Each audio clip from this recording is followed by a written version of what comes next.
In a quiet village nestled between rustling sugarcane fields and cracked clay roads, where poverty wore the face of silence and hardship was inherited like old furniture, lived a girl named Adiz. She was only 14, but her eyes held stories no child should know. Her small hands bore calluses from fetching water and pounding yam. Her dreams were not of toys or books, but of food on the table and a mother who smiled again. But Adiz's life was about to take a turn, one so sharp, so haunting, that not even the spirits whispered about it.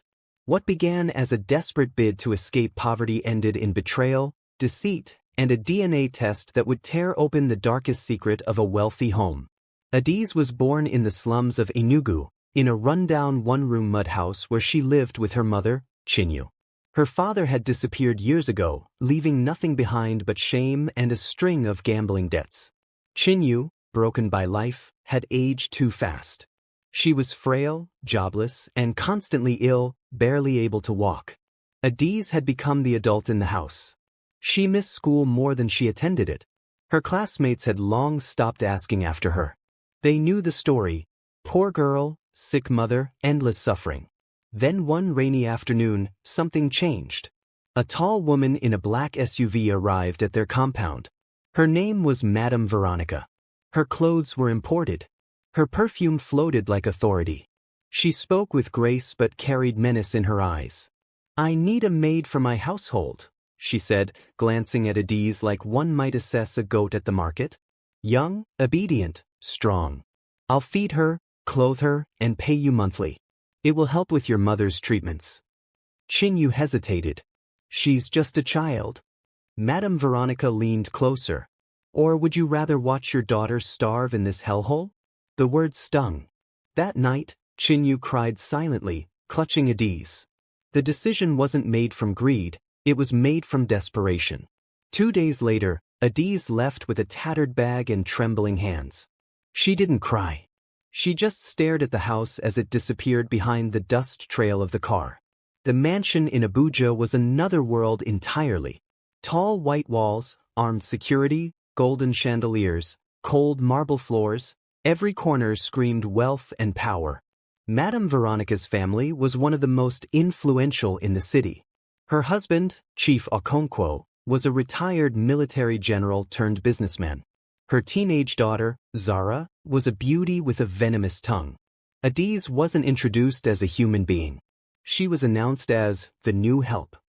Her duties were endless: cleaning, scrubbing, serving food, washing Zara's clothes, massaging Madame's feet.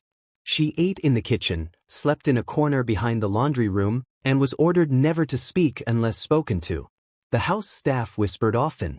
Something felt off.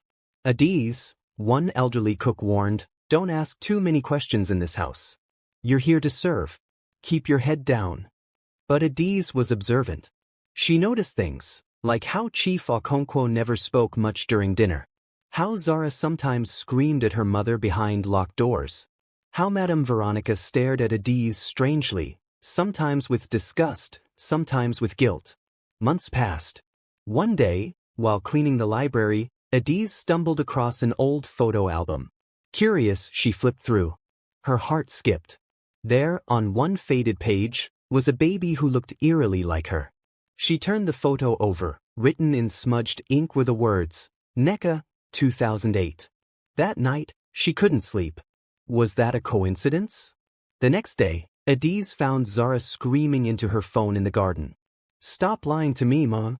You think I'm stupid? I found the hospital file. I want the truth."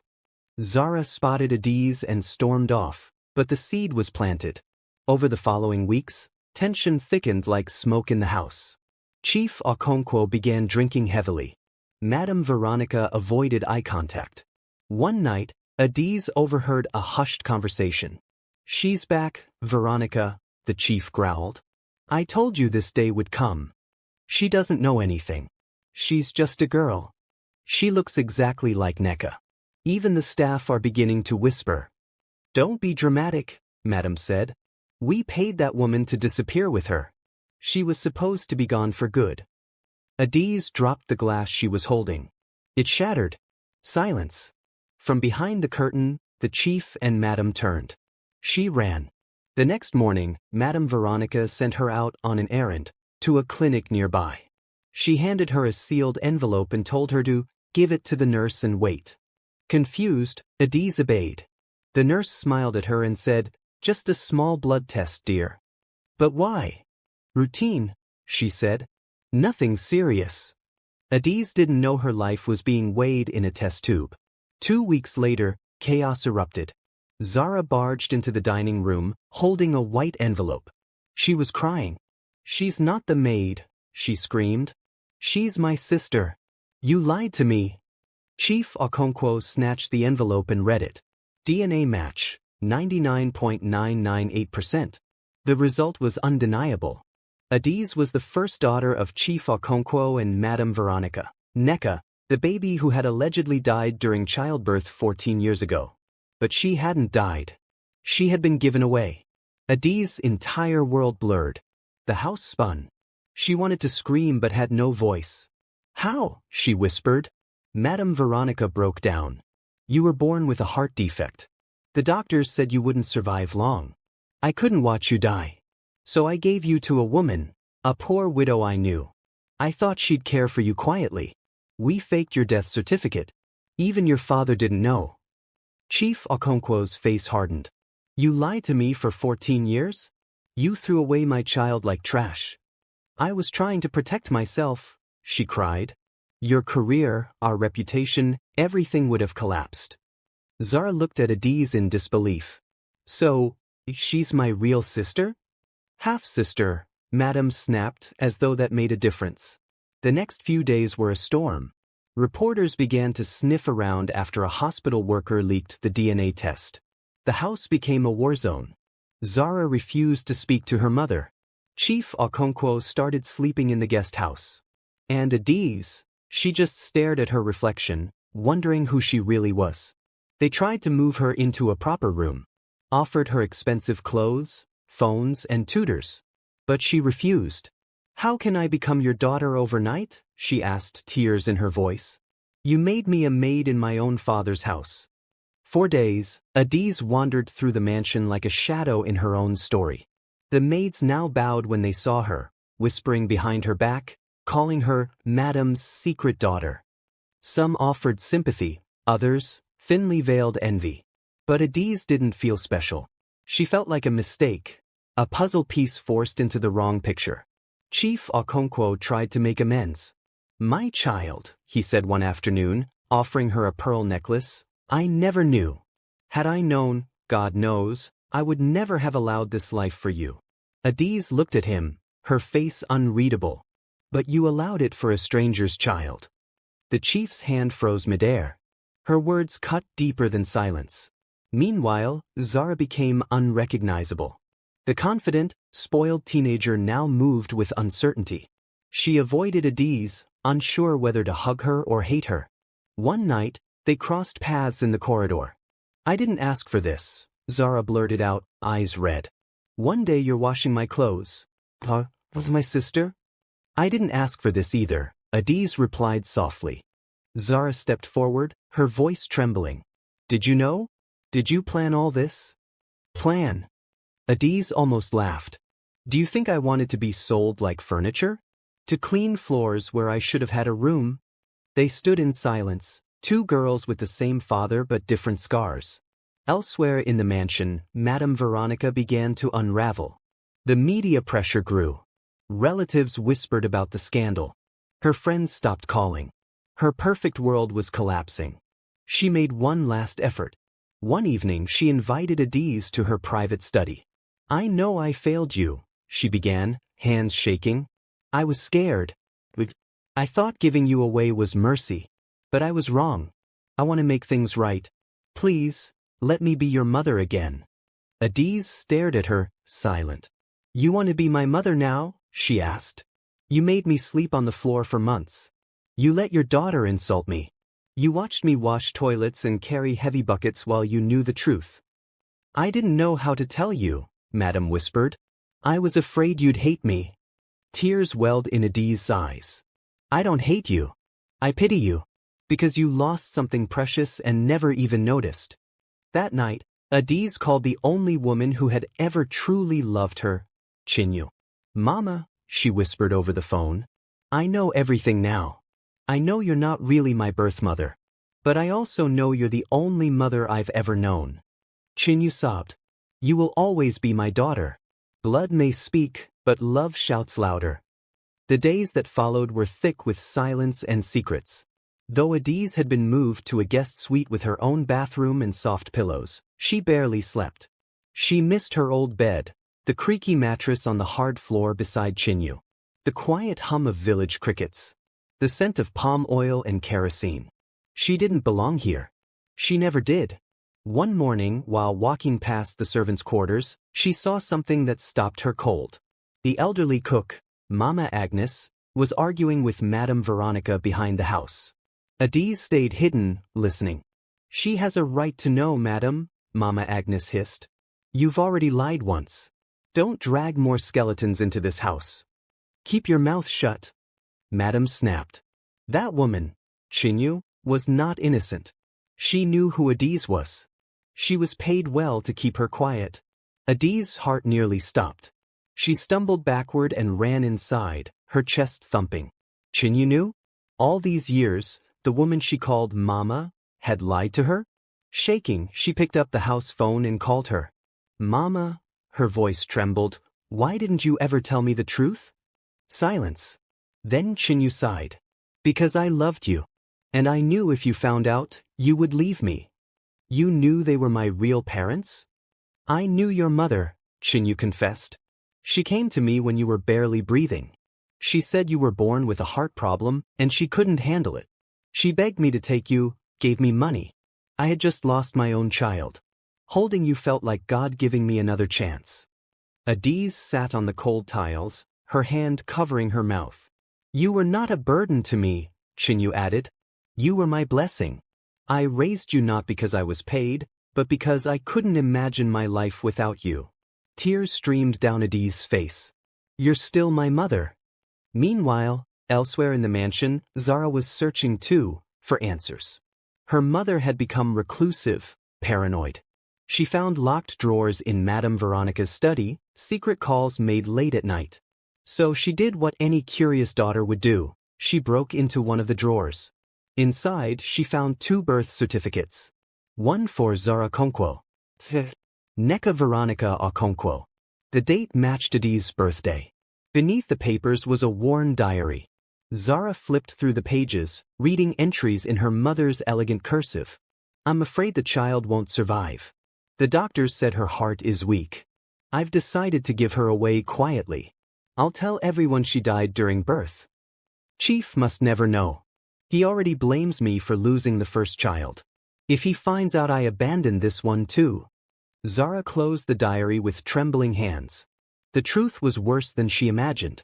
Her mother didn't just give away a child out of fear. She did it out of selfishness. To protect her image. Her status. The next day, during dinner, Zara stood up. Dad, I know everything. She gave Neka away on purpose. She lied to all of us. Chief Okonkwo looked at his wife, devastated. Is this true, Veronica? Madame Veronica stared at her plate. I didn't know what else to do. Then why did you bring her back? Zara shouted. Why make her a maid? Why humiliate her instead of telling her the truth? Veronica's voice cracked. Because when I saw her again, I didn't recognize her. But I felt something. I couldn't admit it. I was scared she'd ruin everything. Adiz, standing in the doorway, spoke softly. You didn't want me as a daughter. You wanted me as punishment. Madame Veronica finally broke. I hated myself too much to love you. I didn't think I deserved you back. The room went silent. The storm within the Okonkwo mansion could no longer be hidden from the world outside. News of Adiz's true identity leaked, first through gossip blogs, then national news outlets. The story of the maid who turned out to be the heiress spread like wildfire. But Adiz remained still at the center of the chaos. She had watched wealth unveil not power, but ugliness, greed, betrayal, cowardice. Nothing in the marble walls of this mansion gave her peace. One quiet evening, she asked Chief Okonkwo to take her to visit Chinyu. They traveled without security, in a modest car. When they arrived at the village, people stared. Some whispered. Some pointed. But Chinyu stood at the doorway of her small, cracked home with tears in her eyes. Adiz ran into her arms. "I'm sorry I didn't tell you," Chinyu wept. "I was so afraid to lose you." "You didn't," Adiz whispered. "You're the only person who never treated me like a burden." Chief Okonkwo stood silently, watching the two women, one who gave birth to his daughter and gave her away, and one who wasn't blood but raised her with all the love in the world. He walked to Chinyu and lowered his head. "Thank you," he said quietly, "for loving my daughter when we failed." Chinyu nodded, wiping tears. "She is yours now. But no, a part of her heart lives here. Always." A week later, Adiz asked for a family meeting in the mansion. Chief, Madame Veronica, and Zara sat quietly in the lounge. There was no tension, only anticipation. "I've made my decision," she said clearly. "I don't want to live in this mansion. Not yet. Maybe not ever." Veronica flinched. Zara looked away. "I'm not angry anymore," Adiz continued. "I've seen that forgiveness is heavier than hatred. But I can't pretend this house feels like home." Veronica spoke up. "We can fix things. We can start therapy, family sessions." "No," Adiz said gently. "Some wounds aren't meant to be fixed. They're meant to be respected." Chief Okonkwo stood, tears brimming in his eyes. "Where will you go?" Adiz smiled faintly. "Back to school. I want to finish my education. I'll live with Chinyu. She may not be my blood, but she's my root." Veronica collapsed into sobs. "Please, don't leave like this. I've lost you once. Don't take away the chance to be your mother." Adiz walked to her and knelt down. "You are my mother. But that doesn't mean we must live under the same roof to heal. You need to forgive yourself before you can love me right." Zara stood up. She walked to Adiz and hugged her tightly. "I hope someday you'll call me sister again." Adiz whispered, "We already are." A year later, Adiz was seen on national television giving a speech at a scholarship event. She had become a rising advocate for child rights, telling her story to raise awareness about modern-day exploitation and hidden domestic abuse. She smiled confidently into the camera.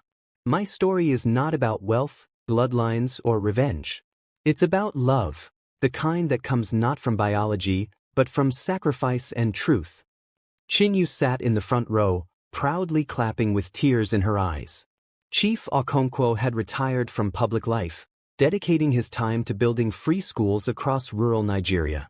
Madame Veronica had stepped away from high society and spent her days volunteering at orphanages, slowly rebuilding her broken soul. As for Zara, she and Adiz wrote letters to each other often. They weren't just sisters now.